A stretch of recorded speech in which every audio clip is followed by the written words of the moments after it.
Getting images like this right from the heart of the war front was really very difficult in the past because it took several weeks and sometimes several days before cameramen are able to get the footage across to their various news outlets for the stories to be published. But in 2022, something astonishing is happening during Russia's invasion of Ukraine.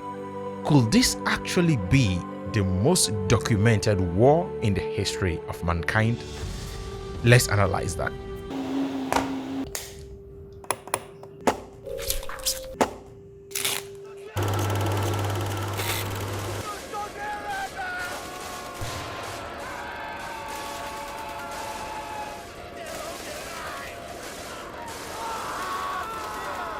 These are images from World War II which were published by Don Musa in his book China, Burma, India.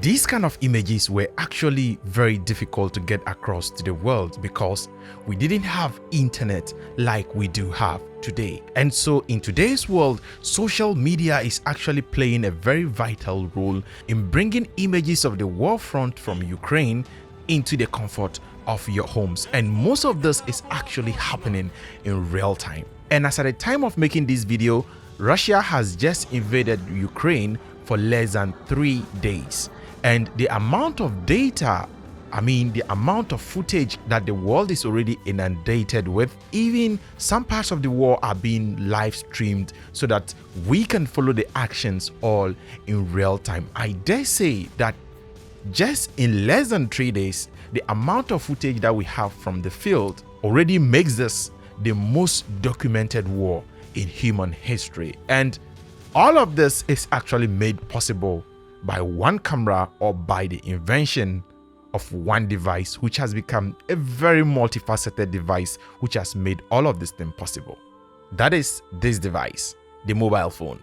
The mobile phone has actually revolutionized everything in this day and age, and almost every citizen has this in their pockets. So in the case of Russia invading Ukraine, we are being inundated with images, and more than 98% of every single thing we are seeing mostly are coming from smartphones. Even the traditional media are reporting using smartphones. Now, people are out there risking their lives to get all of these images across to us so that you can watch from the comfort of your homes. However, before this, how did we manage to have some form of records of World War I, World War II, and some other wars that were fought decades past? It was all made possible by the following cameras: the Moy Bastie camera.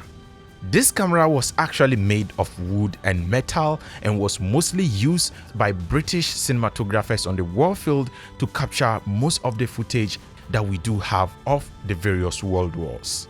The Vry Camera. This camera was actually nicknamed the lunchbox. This is because it's actually in the shape of a box. And again, this was also used by the British Army Film and Photography Unit, that is the AFPU, during the Second World War. The Eyemo Camera.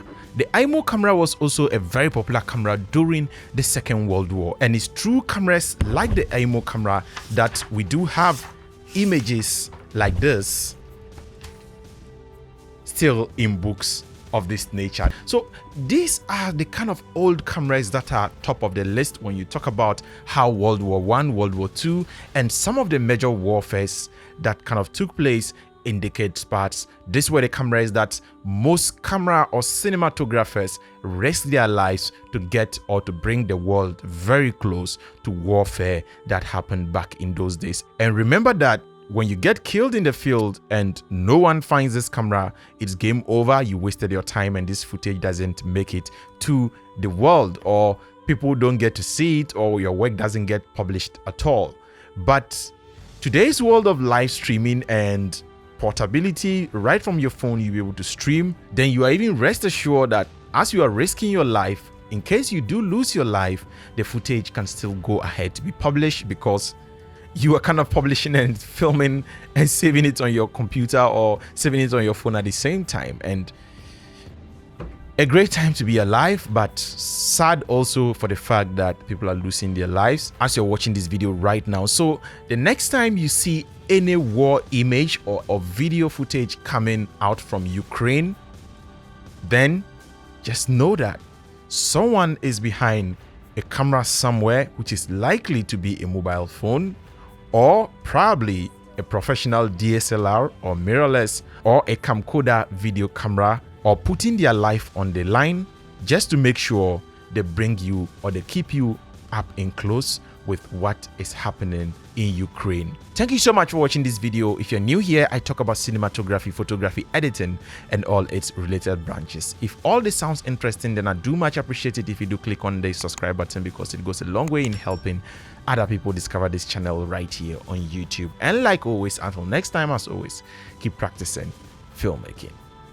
Peace out.